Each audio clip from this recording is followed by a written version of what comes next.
Mesdames et messieurs, chers et chers collègues, chères étudiantes et chers étudiants, nous avons tourné la page de l'année 2020.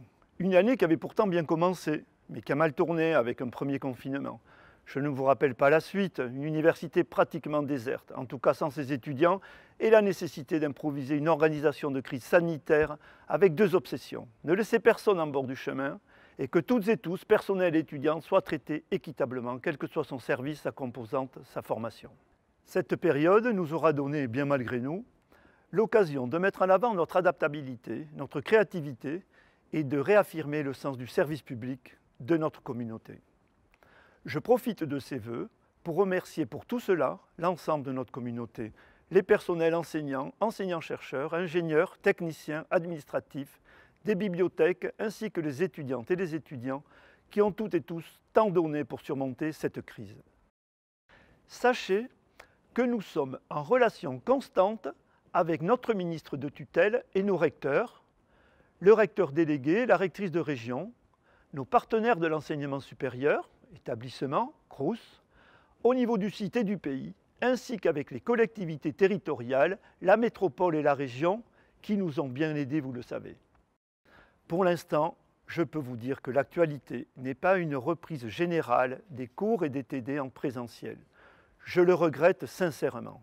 Seuls les enseignements pratiques pour lesquels le recteur nous a donné une dérogation pourront se tenir sur le campus, bien sûr en respectant les gestes barrières et la densité humaine réglementaire. Je connais les difficultés d'organisation que cela engendre, mais je sais pouvoir compter sur vous. En synergie avec le CROUS, nous avons œuvré à lutter contre la précarité, parfois la détresse étudiante, et à réduire la fracture numérique étudiante.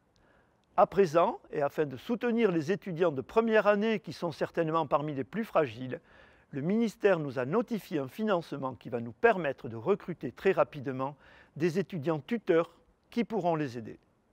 Mais malgré ces difficultés, nous n'allons pas baisser les bras et poursuivre nos projets ainsi que nos devoirs.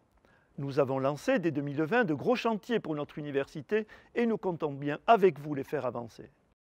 Notre recherche de qualité, les évaluations de nos laboratoires, le taux de réussite aux appels d'offres ANR comme ERC en attestent. Cette année 2020 a vu se distinguer des projets ambitieux comme le Rover Persévérance, qui illustre la carte de vœux de notre université et qui doit se poser sur Mars le 18 février prochain. Mais nous devons accroître la visibilité de notre recherche qui manque souvent de stratégie à l'échelle de l'établissement et donc de pilotage. Elle manque aussi de soutien, notamment en termes d'aide administrative. Nous avons déjà fait progresser notre direction de soutien au laboratoire, négocié avec les organismes des recherches pour la gestion des unités et fait des arbitrages chaque fois que nous l'avons pu en faveur du soutien à la recherche. Une formation, également de qualité, là aussi les évaluations le montrent et les chantiers en cours sont nombreux. Sur la réforme des études de santé, du bachelor universitaire technologie et l'ensemble des projets portés dans le cadre de la nouvelle offre de formation comme la licence flexible que nous devons mettre en place prochainement. Notre politique de ressources humaines, pour laquelle nous avons tenu nos promesses de campagne avec réajustement de certaines grilles salariales, élevées au mieux-disant du site toulousain pour les primes, et ceci toujours dans un contexte de véritable dialogue social, même si les contraintes budgétaires, liées en grande partie au fameux GVT, nous empêchent de recruter au niveau que nous le souhaiterions. Bien sûr, nous négocions avec nos tutelles, mais en fin de compte, nous ne pouvons pas dépenser l'argent que nous n'avons pas. Enfin, l'organisation de notre université. Nous souhaitons une université qui porte un projet clair et ambitieux et qui le pilote dans le cadre d'une démarche qualité avec des outils de pilotage modernes. Ce projet en cours de construction sera défini avec l'ensemble des composantes qui le mettront ensuite en œuvre au niveau du terrain dans un contexte de subsidiarité partagée.